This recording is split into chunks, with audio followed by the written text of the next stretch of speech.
further ado, moving on to the next. Before we actually move on to it, I want to say that as a part of the Legal and Constitutional Department Subcommittee, for which Sister Nkua is one of the chairs, a co-chair of that subcommittee, every first Tuesday, every first Day of the month, they have community law circle meetings where they invite the whole community to come and sit in and get involved in the community law circle meetings where they're discussing a range of legal issues which are extremely pertinent in today's climate in this country.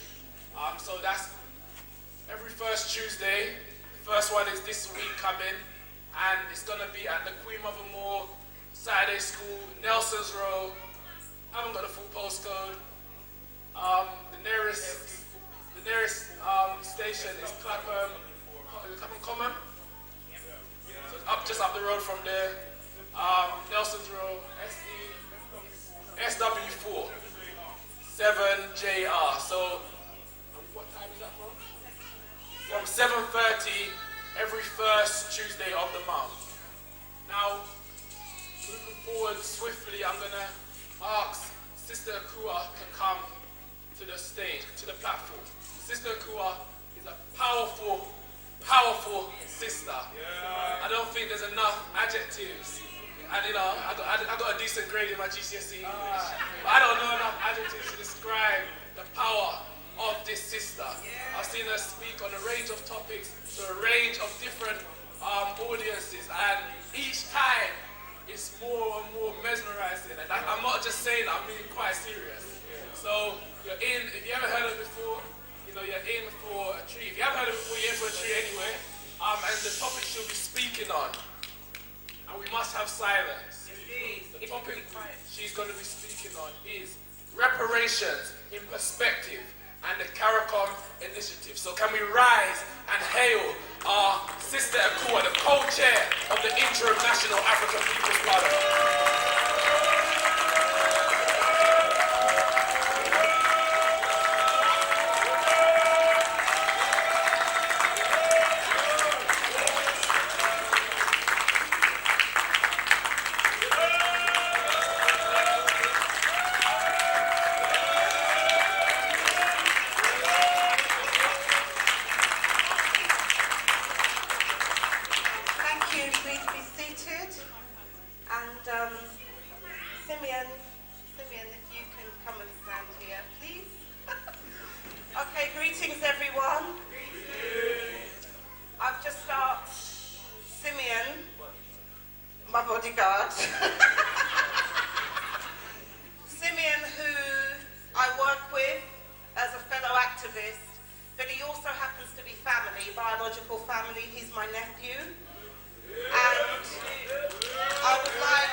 for what we've been discussing today, the importance of us coming here today, but also for what we are in the process of building together and collectively. It's because we cannot go anywhere far if we do not do it together. And that also applies to the whole question of reparations. Now, reparations is something that many of us have been involved in, campaigning, activism, seeking to bring about some of the changes that we need to see in order that we can live lives of dignity as African people. But we know that this struggle for reparations, like all our struggles as African peoples, begins with the need for a clear conception of what we want, how we define the issue, how we explain it to the world, and more importantly, what we do by way of taking action in terms of going about our business of achieving it. And it begins with a definition of the horrendous injuries that have been done to us as a people that require reparation. So when we are talking about reparations, essentially, it's important for us to be clear that we're talking about the need to repair something. Most of us agree that there's a need to repair something, even if we don't agree on what it is to be repaired and how we go about it. So I'm just paraphrasing the Chimwezu definition that talks about self-made repairs, mental repairs, psychological, cultural, organizational, institutional, social, economic, political, educational, family repairs, relationship repairs, repairs in our self and group understanding and status, and repairs to our sense of dignity, our sense of value, our sense of worth, as well as repairs to our reputation as a people. So that's what we're talking about when we're talking about reparations.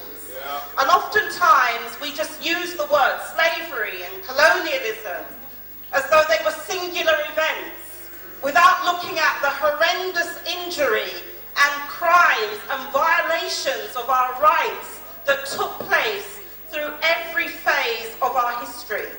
The chattel slavery period, the colonialism period, and now what's taking place today in this modern era of neo-colonialism.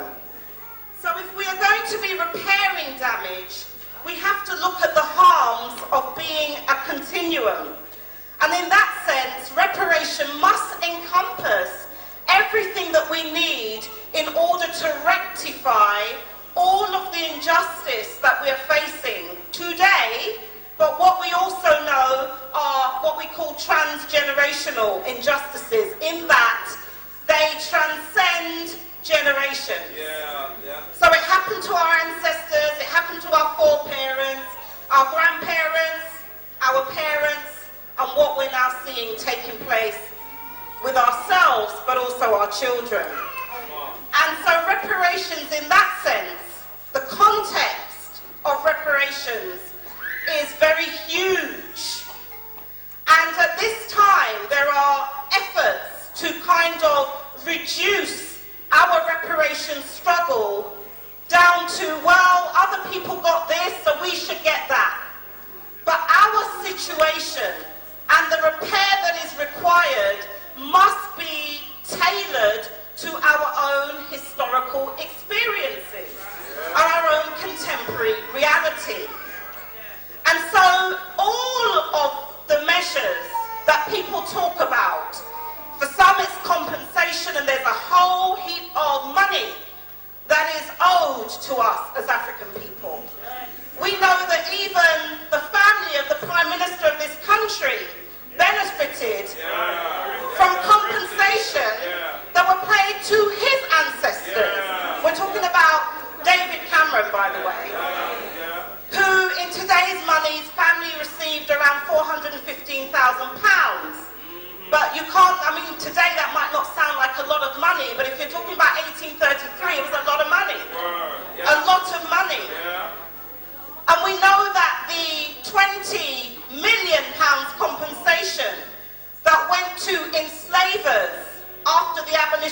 Slavery Act of 1833 has a value today of £200 billion.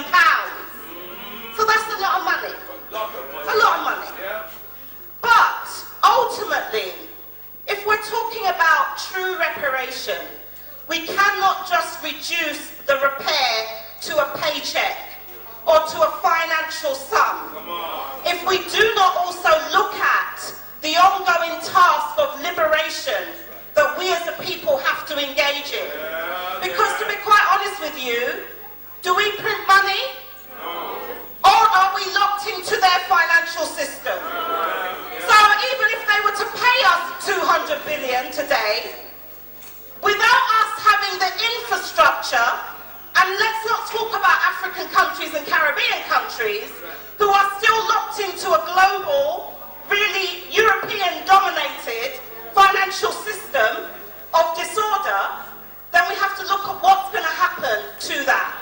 So essentially, the whole question of the reparations task that this generation must confront itself with is a historic duty and mission that began with our ancestors. Because in the diaspora, all those attempts to liberate ourselves, to emancipate ourselves, to develop states of our own, Palmares, Haiti, where we came together across different ethnicities and nation groups and formed one nation, were efforts in our repair process. And so the ongoing task now is for us to take our nation building seriously, because we do not as yet operate as a global nation. We talk about Jewish people, but we forget that their first act of repair for them, European Jews, was to establish a state of Israel that was supported with over 800 billion to set it up and to maintain it, and it still is being supported by America and Europe. We talk about the Aborigines, we talk about the indigenous peoples of America, but they never gave up their desire for their land. And so when we just say, well, everyone has got theirs, and we actually deny the fact that many of these peoples are still fighting to reclaim their lands, then we also are complicit in denying the true aspects of what their repair process is. So for us, true repair is an African nation, a super state that does not yet exist. And I'm not talking about the Euro-Africa, or Francophone Africa, or Lusophone Africa. I'm talking about a Pan-Africa of African people, which was a reparations demand, quest, movement of many of our great freedom fighters, including the Garvey movement. So in this centenary year, let us not reduce our freedom struggle just to saying we want to receive some money to exist in your world. We're telling our youth to stand up, but are we standing up? What is it we want them to stand up for? Do we want them to stay sitting down trying to get crumbs from the master's table? Or do we want to encourage them to have that vision of a nation state that can protect them? So that when they are being gunned down on the streets of London by police officers, that there is some nation state somewhere that will say, hands off one of our own. Because right now, that's not happening. The Caribbean countries are not coming to our assistance, and African countries are not coming to our assistance, because they will tell us that we are British by virtue of a passport that some of us may or may not hold. So the notion of what is this nation that we are fighting for, and how it connects to our repair process, is that ultimately we have to look at what was the damage. The damage wasn't that they just came and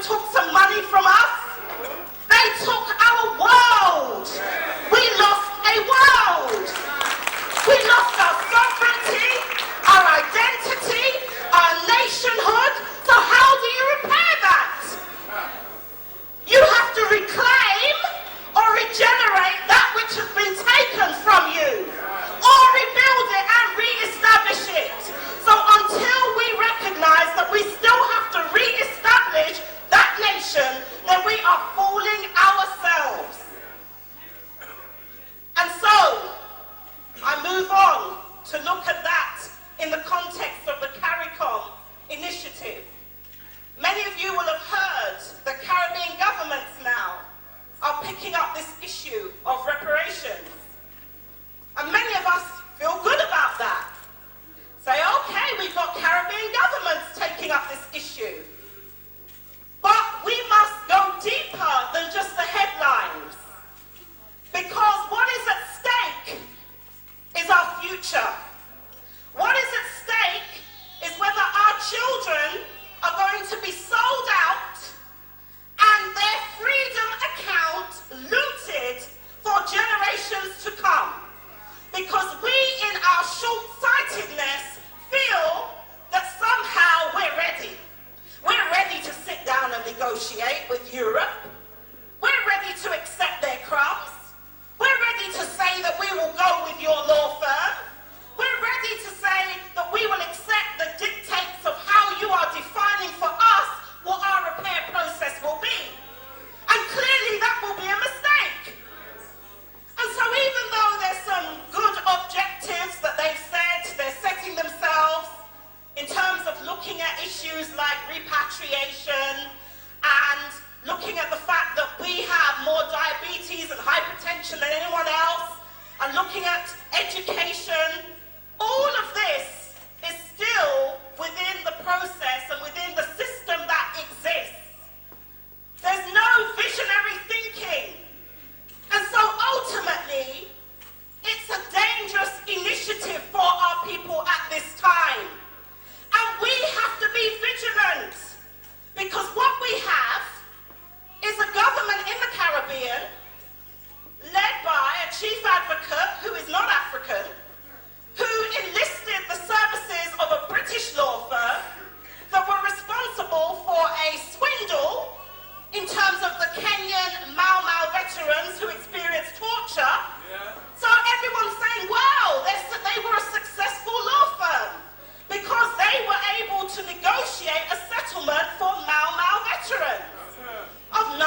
close by saying to you that the task of even building an interim national, not interim, we're in an interim phase, but of building a parliament is not just about a structure.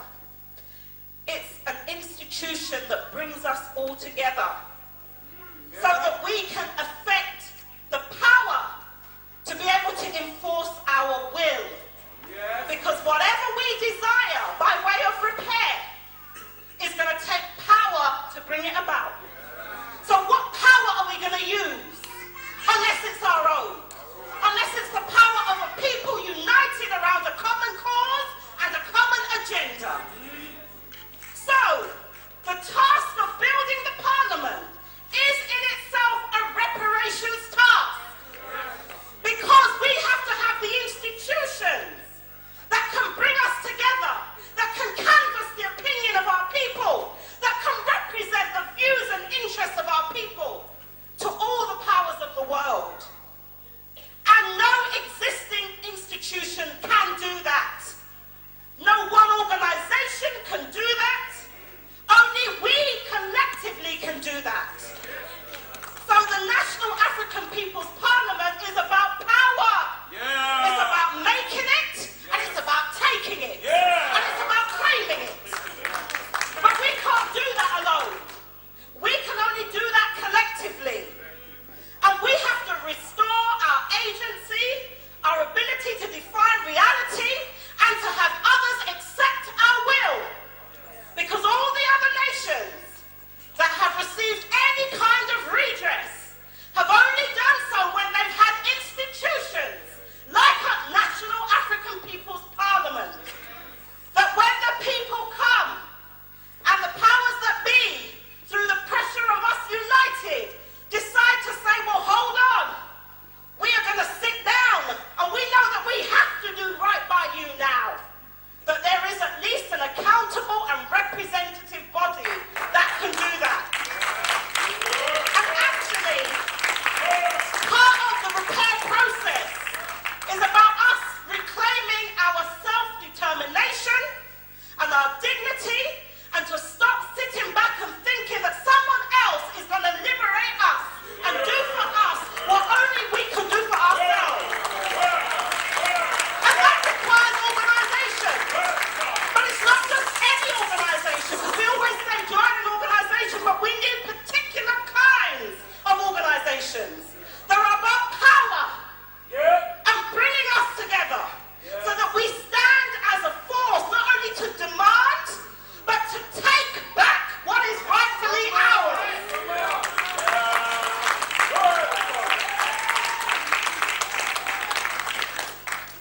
So, brothers and sisters, I just close by saying, what choice do we have? There's a lot of naysayers out there.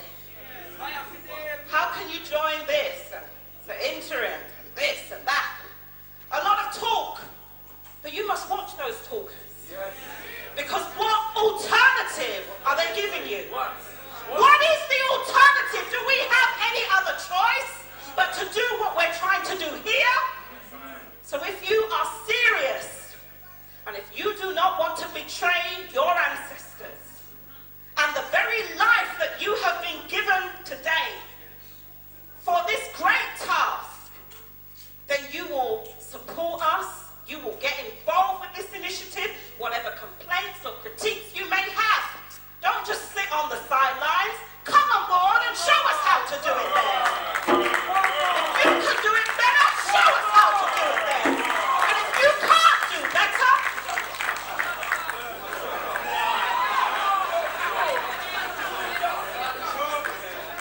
okay, thank you. So, we need you. We're all we have. We have no alternative. And this is no joke business. This is about genocide. Because I don't know if you realize that we are experiencing a genocide. We are experiencing a genocide. An intent to destroy a people in whole or in part. Through destroying, not just exterminating the people, removing our children from our homes, imposing conditions of life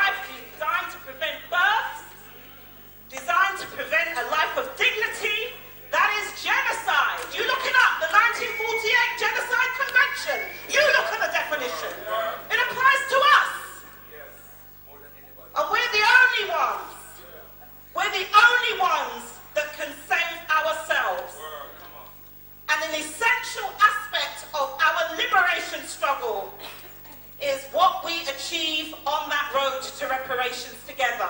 Please do join with us, and we will get there. As our brother said, we may have lost some battles, but we will win the war.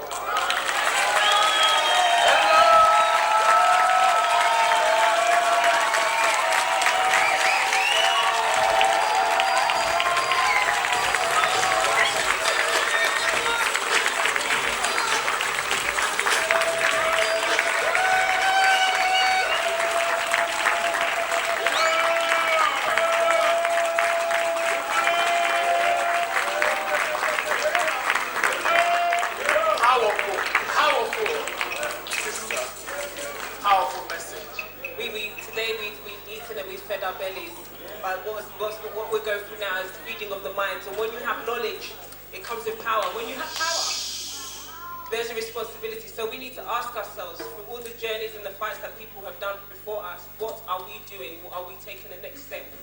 So I think we should give her another round of applause.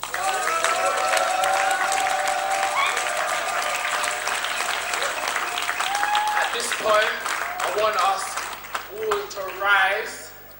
We have a very important, very reverend elder in our midst.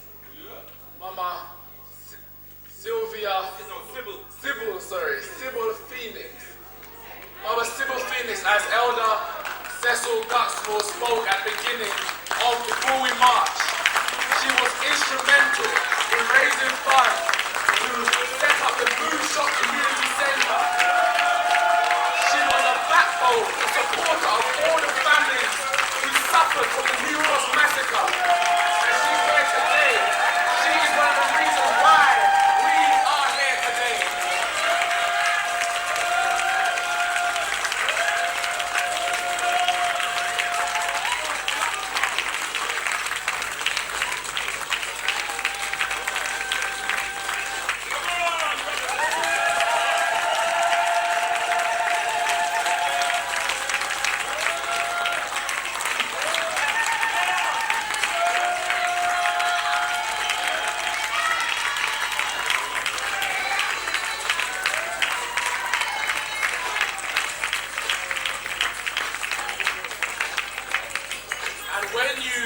When you see someone as important as her in our midst at such an event, it makes everything not just worthwhile, but it means it shows to us that what we're doing is right. Yeah. It shows to us that we're on the right track. So yeah, we're very grateful to be in your presence this evening. As I said, Mama raised a lot of funds in order to set up the Moonshot Community Center. We have asked for us to raise only £1,000, and the count at the moment is £398. Now, I haven't done the full maths, but that's approximately £1.15 per head. £310.98. So it's probably less than a pound a head. That is. Okay, if you didn't see the basket reach you, you would like the basket. We put a hand up, we will bring the basket to you. The basket. So those who have the basket. The Liberation Bowl will be going around to every member of the gathering again. And as we said, the initial target is £1,000. Once we get to that target, then we can go to the next one. So the Liberation Bowl will be going around again, and we ask to give generously for your and our liberation. This is an investment. It is not something you put in a basket or basket with holes in it and you'll never see it again. It is an investment, and it's going to come back twofold. We are looking at elders who made investments many years ago that we are enjoying today, but there's more we need to do. So I mentioned also there's Raffles tickets being sold £1 for a strip of 5. We've had an additional person, Essentials from Kush, who have given and donated 2 packs of incense, 1 lemongrass soap, and frankincense oil. This is an investment. You should be giving without getting anything in return, and yet we're giving you something in return. So I think is it not worthwhile? Is your future not worth it? Now, we're going to move on to our keynote address. The topic is, the theme of the day is Black Youth Stand Up. And we've had a number of black young people standing up today. And I want to bring to the stage the co-chair of iNAPP, the Youth National African People's Parliament. And he's going to speak about the work that we need to do as young people, the work we have done as iNAPP, and the work we continue and we need to do going forward as young people. So without further ado, I'm going to bring forward Brother Tafadzwa ShakaRa.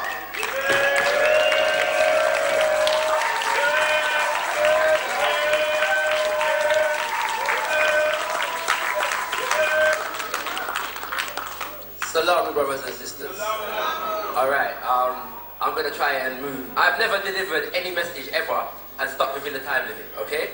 And what we're going to try to do today is make sure this is the first opportunity, alright? I'm going to try. I didn't say I'm going to succeed, okay? I said I'm going to try, alright? Now, ground rules. Whenever I present, brothers and sisters, I'm an African, and I usually present to rooms full of African people, and therefore, I don't deal with dead vibrations, okay? ShakaRa is not a lecturer, yes? You are not in university, so when I come to speak before you, I'm not interested in silence. If the word lick you, talk back to me, talk back to me. Is that alright, brothers and sisters? Yeah? So we're going to generate some energy inside of it. I know for some of us it's been a long day. Most of us were not at the procession, and I can look in around the room and I see that most of those who are on the procession seem to have the most energy. That don't make no sense to me. Or maybe it does make sense. Maybe it was the procession that energized them. So you have a lesson to learn for next year. Yeah? Alright. Okay. So we'll say that very, very quickly. Okay, I'm going to move very, very quickly. First and foremost, I want to say that I have been charged with the responsibility of delivering the keynote address. And every year, prior to this one, Sister Ekua, who just her speak, has delivered the keynote address. And every year she has said what a monumental task it is and how daunting it can be to have to deliver the keynote address at an occasion like this. And when I was charged with that responsibility this time by the members of iNAPP, I was most definitely in sympathy with the sister. It is a monumental task. And there is one thing though that Sister Ekua didn't have to contend with, and that was following Sister Ekua. So I'm going to try again my best, you know, to deliver to you today. And I mean, you know, if you've been there for the last 3 years, brothers and sisters, you know that I'm standing in some serious shoes right about now that require filling. Okay? So I'm going to need your help. Yeah? And your assistance, and your energy. Are you with me, brothers and sisters? Okay. Alright. Couple things before I get fully into the talk. The first thing is this. As we just heard Sister Ekua speak, and we know that she just lost her father. And I want to just start by appreciating the lesson that we have just been given. Not through the words that the sister spoke, but through the example of the fact that she is here. Yeah? And I'm mentioning it because I don't want us to take it for granted. There are people who are not here today for less urgent reasons. And that is not to dismiss sincere circumstances, brothers and sisters, but it is to learn a lesson, brothers and sisters. The people that sacrificed for us, that were able to make real changes to our circumstances, are people that were prepared to do what the sister has just done. Do you understand, brothers and sisters? And I don't want us to lose sight of that example, brothers and sisters. And that is not to say that if the sister was not here, that her commitment would be any less. But I'm saying that we have been given an example today that we should appreciate. Because none of us dive over this thing for foolishness. Much less. Any little thing, the first thing to suffer is the activism that we're doing in the community. That's right. That's real talk. Real talk. So I want to start by appreciating and thanking Sister Ekua sincerely for the lesson that she has provided. Yeah? Much more to say on that, but we ain't got time for that. The second thing I really want to acknowledge is the monumental event that we've had today. And leading up to this event, as Sister Ekua said, there has been a holy panay saying. And I'm a man that deals with spiritual vibration. I deal with ancestral vibration. And we said we're going to aim this day at the youth, and we're going to call it Black Youth Stand Up. And two of the key personalities that have graced us with their presence today, brothers and sisters, are people that have been activists from they were young. And they are now elders, and they have joined us for an event, Black People's Day of Action 2014, Black Youth Stand Up. In our community, we very much talk about the generation gap. Elders don't have to communicate with the youth don't have to communicate with the elders. But I'm saying that there is continuity in the fact that just by the two elders at different points of the day have come to join us and grace us with their presence. I'm speaking of Baba Erica Huntley, who we acknowledged earlier, and now we have Mama Sybil Phoenix. Yeah? Can we please? No. Now when we see moments like these, we cannot detach ourselves from the significance of what we're dealing with, brothers and sisters. That is very significant for me. That shows me that we're on the right path. And we're doing the right thing, and all who want to chat with them a chat can go to hell as far as I am concerned. Yeah? Okay, more fire, yeah, later on in the message, alright? So I want to acknowledge that. These elders are serious elders, alright? Okay, so as you heard, I am a co-chair, I demote myself, you know? Vice chair of the iNAPP Youth Corps, and we spoke last year, co-chair, of the iNAPP Youth Corps, along with Sister Afra, who I really regard as a senior chair. So I'm her junior chair in that respect. She primarily has organized us up until this point. And it is about our initiatives, our programs, our vision that I'm going to be speaking to you about primarily, brothers and sisters, okay? Is everybody with me? Yeah. I'm moving forward now. Now, so enough of us talk about talking, yeah? Alright. And we always, the famous saying, among the activist community, we don't want hearing no more talking, we want some action. Right. My experience suggests to me that most of the people that say this, more often than not, are the people who are doing the least, who are acting the least. Because if you are acting, you know that action is taking place, therefore you don't need to repeat this saying so often. And that's not to say that people that are acting don't say it sometimes, you know. I am saying that we hear this a lot, yeah, and we shouldn't downplay the role of talk, discussion, dialogue. Because, as my father taught me when I was very young, talk without action is dead. But action without talk is dangerous. Yeah. We must dialogue. We must make sure that we're moving forward on the same page. And this is why we have the National Black People's Day Action, brothers and sisters. The day is a day for us to involve ourselves in our action, inform each other about our action, and come to some unified agenda about the steps we are going to take forward, brothers and sisters. Does that make sense? Yeah. So I like to deal with real talk and real action, because I believe that real talk inspires real action. Yes. The only talk that don't inspire action is unreal talk. Fake talk. Weak talk, fenke talk, and pia talk. Yeah? That means weak in Jamaican patois. Alright? And su. Yeah? Chatty mouth. Yeah? Talk. Don't inspire action, brothers and sisters. Yeah? In fact, it has a regressive effect. It stops people from acting. So, anyway, I'll come back to the su in a bit. Alright. Read the word on the screen, please. Okay. Identity. And I'm going to ask for respect in the gathering, please. I know that we're in a relatively small room with relatively big numbers, but we must be able to discipline ourselves. Yeah? I am a student of history, and I studied the history of people like Harriet Tubman, who had to move masses of people in times when to be caught was to lose your life. Yeah. And so silence was imperative. And they were moving with men, women, and children. That means children learn the art of being quiet. If children can learn the art of being quiet and tuned in, then we must can do that. Discipline, simple.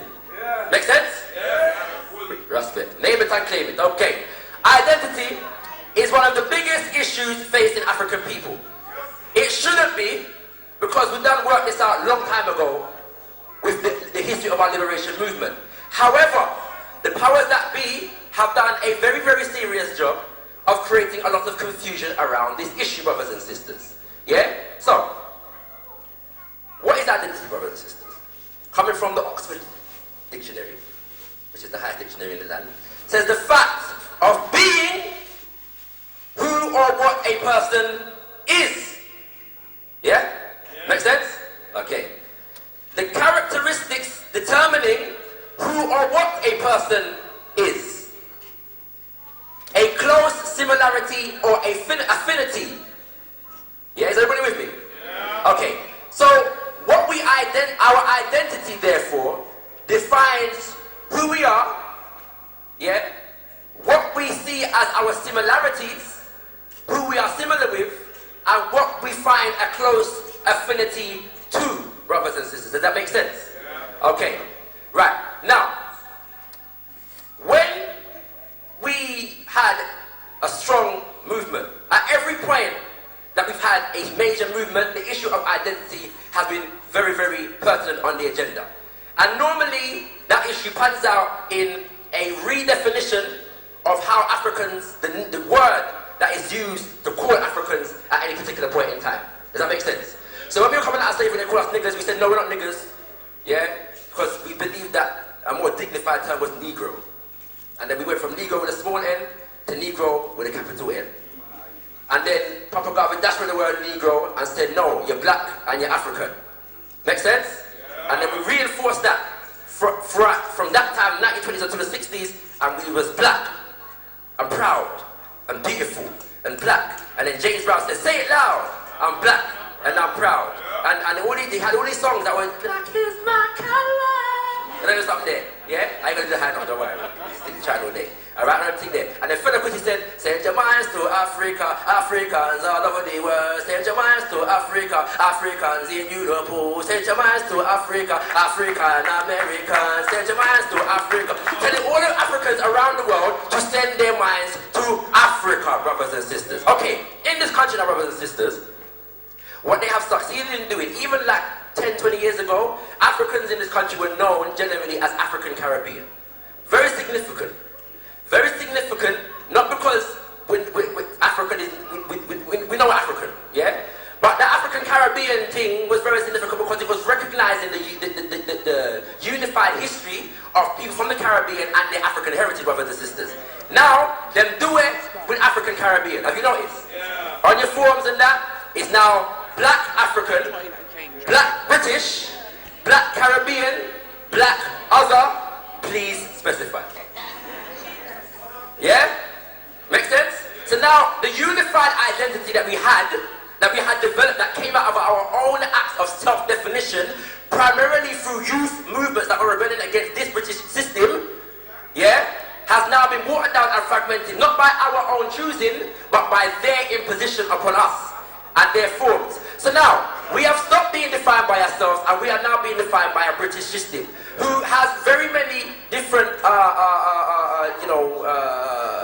euphemisms to call us. At the same time, 76% of us, as young African people in this country, now identify as being British. You know what I mean? That's it. Identity, a close similarity or affinity with. What defines your identity? Culture and your heritage. Heritage includes land and all these kinds, language and all these kinds of things. Yeah? So, if we identify as being British, what is the culture that we identify with?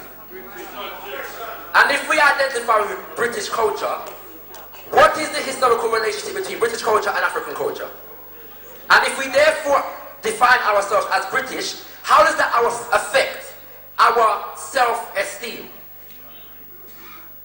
Can you identify as British in this society without destroying, in one way or another, your own heritage, the African within you? Can you do that? Yeah? I've got to be very quickly. So the British identity defines us in different ways. We have a few examples here. Ethnic minority. Yeah? This is the popular one. And then ethnic minority wasn't good enough, so they added black minority ethnic. I'm not entirely sure what the difference is. Yeah? But we'll come back to that anyway. Alright. Then you have underprivileged. Yeah, many of us look at underprivileged. Working class. And my favorite, urban. Okay. These are the primary ways in which black people are defined in the society. Is everybody with me? Tell me if I'm chatting foolishness. You sure? Okay, ethnic minority. Now, what is an ethnic minority? Now, let's look at the terms very, very quickly, yeah? myself, well, if we are the ethnic minority, or a part of the group of ethnic minorities, then why is there no group of people in the society recognized as the ethnic majority? Yeah? If there's a minority, there must be a majority. Not true? So who is the ethnic majority? Yeah? And why are they not identified as the ethnic majority? Interesting question. Black minority ethnic. Now, remember I said, say it loud, black and I'm proud, yeah? Alright. What it did was co-opt the word black. After we were saying black is beautiful, black power, power to people, black power, black is good. After it was every 400 years that black is negative, black is ugly, black is devilish, yeah? We started to affirm this blackness and take it on with pride. Now they co-opt the word black and water it down. Now everybody is black. You're Asian, you're black. You're Chinese, you're black. You're Irish, you're black. You're Rocketfoot, you're black. If you're a homosexual, you're black. You water down the term. Why? Because black minority ethnic is a social barometer, brothers and sisters. It's a code word in their system designed for the benefit of the outflow of certain resources, brothers and sisters. So now there's a wider net available for those resources. They don't have to explain why they're not giving it to black people, because they're giving it to black and minority ethnic. Make sense? Okay.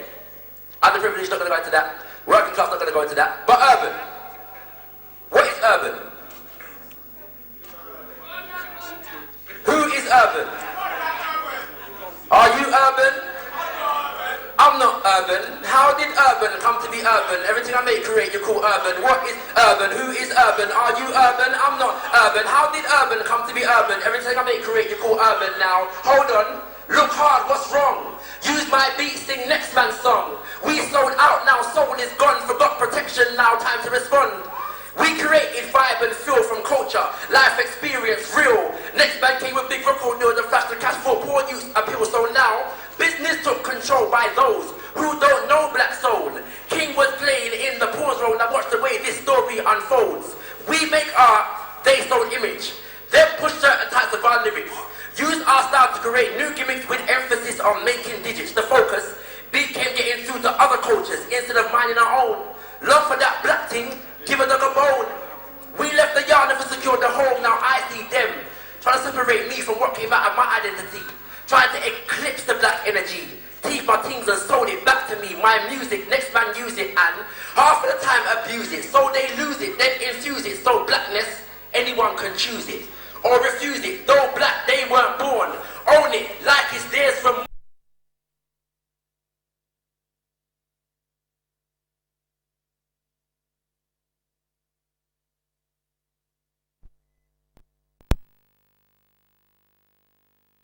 Erase, confusion, illusion, with the illusion of inclusion. Everybody want to be black when blackness gains, but none of them can't feel black pain.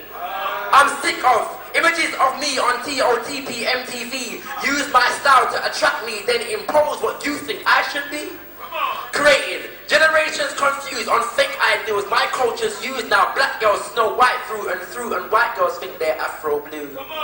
Gangsters, pimps, hoes, bling. These people promote anything but consciousness can go to hell because they say consciousness don't sell. I spit this, rip this consciously so everybody will know and see, and I know just who I be, so keep your urban fallacy. That urban, what is urban? Are you urban? No. You don't sound too sure, you don't sound too sure, you don't sound too sure.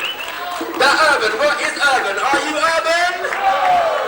I'm not urban. How did urban come to be urban? Now scratch that, different version. It's not urban, love that urban. Run that, done that, gun that urban. I fire blaze and burn that urban, cause I'm African. I'm not urban.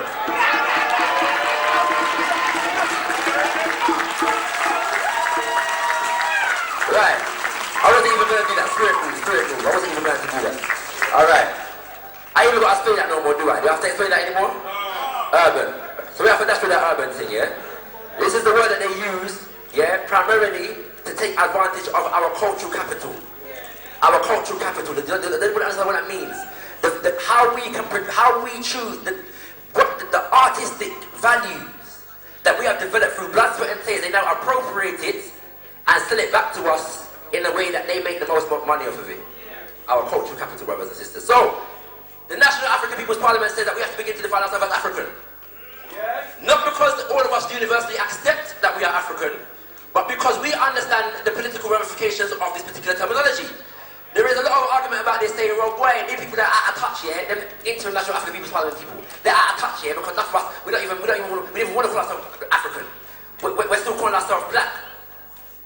Well, when the people in the 60s said, right, we're not Negro, we're black, most of us were calling ourselves black then. Does that make sense? But we understood the purpose for this terminology, brothers and sisters. So now, we are not just about following trends. We are about creating them. And so therefore we have to put so much inspiration, so much power, so much success in this terminology African, that all of us are going to want to be claiming this term African. Yeah? And it's essential in this time as well, because whilst we're over here getting British, there's some other people in Africa trying to claim the word African as their identity, brothers and sisters. Let's be real. Yeah? Generations of enslavers of the continent are now African because they've been a long time. Alright. Very serious. Exactly. And now you're getting everybody is an African. Anyway, I ain't got time to go. Don't take me off the track. Don't take me off the track, please. 45 minutes, I'm trying. So, the rest of my message today, brothers and sisters, is going to be based around this point in the iNAPP aims and objectives, which is one of the aims and objectives of iNAPP is to investigate the causes and implement solutions to the social injustices, disadvantages and maladies which disproportionately affect the African community, especially our youths. Yeah? This is a key, important principle. One of the reasons that our movement has been on the decline for the last 20 years is because we have been out of touch with the realities affecting us as a people. Yeah? When Smiley culture was killed in police custody, brothers and sisters, I was having a whole heap of debates with young African men and women asking me why they should be concerned about this. Yeah? What does it have to do with me? Yeah? But wasn't he a drug dealer? Yeah? And I'm saying that one of the key consequences of decimating African identity is that we don't know how to respond to issues anymore.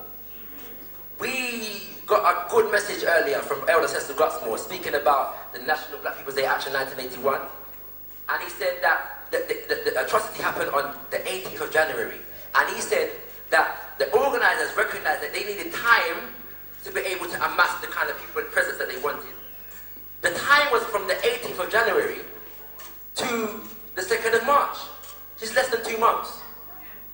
Yeah? But it seems to me that there was a spirit at the time that suggested that when the people hear Black People's Day of Action, people knew who they were talking to. You follow me? When people said 13 dead and nothing said, everybody had a sensibility about the fact that that affected them. Yeah. It has something to do with them. Yeah? A lot of us do not know about the reality of black deaths in police custody. We're not aware of how the different forces of society are impacting upon us as a people. We don't know. We do not know. Does that make sense? And so we're not going to be galvanized around an agenda trying to solve a problem that we have no idea about. It makes no sense. So one of the key roles and responsibilities of iNAPP brothers and sisters is just this: to tell the people what the hell is going on. We're out of tune. Not just the youth, you know. The whole of us are out of tune. So, starting with education, brothers and sisters. This is how black youth are fair in education. We're 3 to 4 times more likely to be excluded, 20% underachievement, 48% of those excluded, of us excluded now, enter the criminal justice system, or shall I say the criminal injustice system. 10% go on to higher education. And that's actually quite a liberal estimate, because some people say that it's actually 5% of black youth that go through the education system and actually go to university. Yeah? Alright. Now, this is a school building. The old school building. Yeah? In this society, we're taught that the school is the center of education. And I'm going to put it to you that school is not really essentially the center of education, but the center of socialization. Yeah? Socializing the children into the principles and values necessary for this system and this society to preserve itself. Yeah, that's right. Yeah? Raffles Mbandaka teaches that all education takes place in the context of a national agenda. Yeah. Education is not a consequence of history. It is not an accident. People plan and devise curriculums dedicated to solving the problems particular to that society. Yeah. Makes sense? Yes. And every institution, every profession in the society is the result of a person's interaction with the education system. Yes. Formally and informally. Does that make sense? Yeah. Right. So the question is, if African youth, this is the condition of African youth in the education system, is it an accident or is it by design? Is it part of the national agenda or is it just poor coincidence? Yeah? Going forward. Center of socialization. So I've already given you the stats. We're 4 times more likely to be excused, 20% underachievement.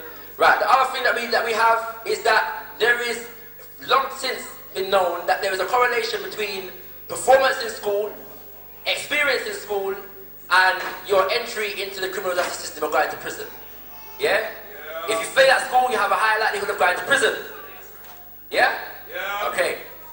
Our side to that now is, if you fail at school, the other thing you can do in this society is join the army. And you could be all you could be. Okay, brothers and sisters? Alright. All of it is a product of the education system. Does that make sense? That's why they have army recruitment all over these inner city areas now. Yeah? In Stratford and in Hackney, they stand up on the street. Come to the army. In schools. You got army cadets visiting schools in inner city areas, looking for recruits. Yeah? And the other thing you can do if you jump out of school is become a criminal. Yeah? Yeah. Yeah. Which, you know what I mean, more often than not, will lead you to prison. Make sense? Yeah. Right, now if you do okay in school, you can get a Tesco job and you get a Foot Locker job. Yeah? And this is where they streamline us into working class. Yeah? Because most of us, as African people in this country, live in low-income areas, what we call ghetto, hood. We're disproportionately represented in low-income areas. Malcolm X done taught us tonight. If you're in a low-income area, you generally get poorly resourced schools. Poorly resourced schools generally give and provide a poor education. You get a poor education, you can only get a poor job.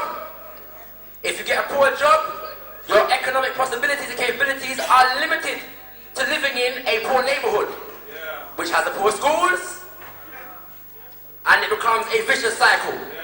Isn't that what Malcolm X said? Right, so the Foot Locker and the Tesco is there to streamline us into maintaining us at a certain economic level as black youth. Right. Then now, you have the rest of us who go on to further socialization. Not further education, further socialization. Let me clarify this a bit. We have ideals of success and failure in our community, brothers and sisters. And it goes like this. If you succeed at school, you're a success. If you fail at school, you're a failure. That's the black and white way in which we look at it. Alright. But then we have to ask ourselves, what is our national agenda for our children?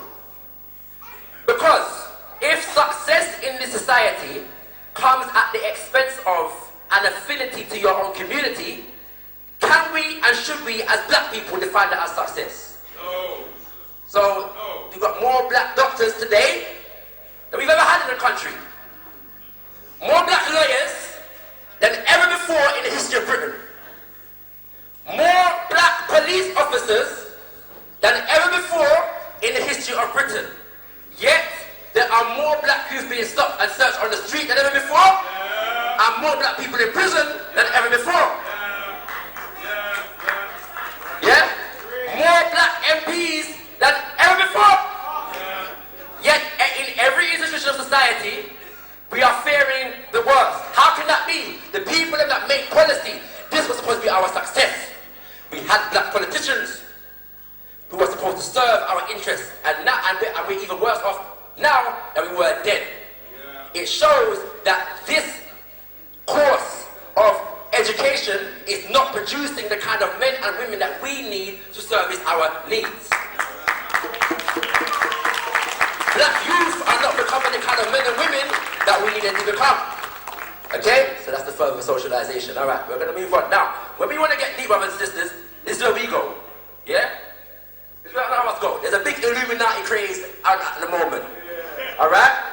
Big Illuminati craze at the moment. Yeah? For the last 100 years, we've been talking about racism, yeah? You know, injustice and white supremacy. Now, Jay-Z and Rihanna are ruling the world. Yeah? And Beyonce, don't forget Beyonce now. I know who are them. Yeah? Are ruling the world. And you've got black young people expending enough energy, whole heap of time on watching Jay-Z's hand signals in the video. How Rihanna dances in the video. What symbol is on Jay-Z's chest? Yeah? Does that make sense? What shape the clouding was in the background? Yeah? All manner of misdirection. Yeah? Now, with the election of President Obama, the face of oppression for African young people is black. One way or another, the face of the system is black. From popular culture to politics, the face of the system is black because Jay-Z and Rihanna run the thing. And Obama is the president of America that we should all be proud of. And we still have suffering, brothers and sisters. But before we get to the suffering, though, brothers and sisters, I want us to focus on the misdirection that is taking place here. Because most of the time, when they show videos, YouTube, all the music stations, yeah, they don't show the preliminary part and the end part. The preliminary and the end part tells you who made the video, who paid for it, who distributed it. Does that make sense? But we don't see that. We're seeing Jay-Z. Yeah? And one of the things they do very skillfully, brothers and sisters, with all this propaganda, is they use ancient African symbols, yeah, as a symbol of evil. So now, man, we're on kidding. Bro, ShakaRa's in Illuminati, fam. God can't do ShakaRa. Get me? Man say, yeah, our ancestors built the pyramid, bro. Our ancestors were Illuminati, fam. I can't deal with them. Yeah? The eye of Heru, sacred symbol, has become the number one symbol on the planet of wickedness and evil, brothers and sisters. So now we are being turned away from our heritage, even as we adopt a British identity. You're not hearing about it. You're not hearing about it. Right? I'm showing you the misdirection, brothers and sisters. Yeah? What we really need to be focusing on is the House of Commons. Brothers, the House of Commons, that's the lower house. What's the upper house? House of Lords. That is not for people that are not elected by you, brothers and sisters. Yeah? We're going to call Lords spiritual and Lords temporal. The laws, them laws are not elected by you. More misdirection. You see, they give us a parliamentary process with people that are elected by us who we debate, and we think we live in a democracy. What we see less is the discussions that these people have that we ain't got nothing to do with. These people are appointed by the Crown and the Parliament, the Prime Minister, that's it. These are appointed officials of the state. Yeah? And whilst we're focusing on Jay-Z and Rihanna, these people are planning our lives. For us. Yeah? The other thing that we like to do, especially with young people, last election, I was surprised by the amount of messages that I was getting telling black people to vote Labour just to make sure the BNP don't get in. Yeah? I think it was a raw, fam. The BNP ain't never been in power here now. Never. So the BNP is not responsible for the high numbers of stop and search. That makes sense? The BNP is not responsible for the state of the education system. The BNP is not responsible for the state of the criminal justice system. And how those things are affecting African people. Does that make sense? They have never sat at the helm of that. But we are voting for the people that have been running it for the last 10 years, that have created a situation in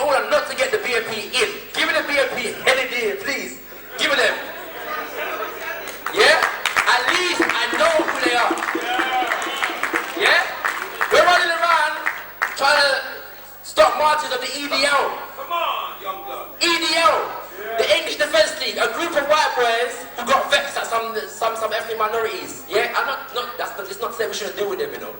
If the EDL want a fight, they know where to find it, and I will gladly give them the pleasure of it when we're ready. But that's not the point. The EDL is not the point, brothers and sisters. Why are we stopping EDL marches for? What we need to do is stop the House of Parliament and the House of Commons. And so therefore, national agenda. What is our national agenda for our children? Black youth. What is our national agenda for ourselves? Come on. What do we class as knowledge? Yeah? If education is supposed to be about solving our own problems, then we need an education system that teaches us how and informs us how to interact with these bodies for our own benefit. And we ain't doing that in school, brothers and sisters. They don't teach you that in school. They might do a little lesson on the House of Commons, they ain't teaching about the House of Lords. And the one thing they certainly ain't teaching you about is something else that's called the Crown. So both of them work in service for. And the Crown is what you call a corporation soul, brothers and sisters. Anyone know what corporation soul is? When you hear the term corporation, what does that mean? Business. This is the highest authority in the land. What does that say to you, brothers and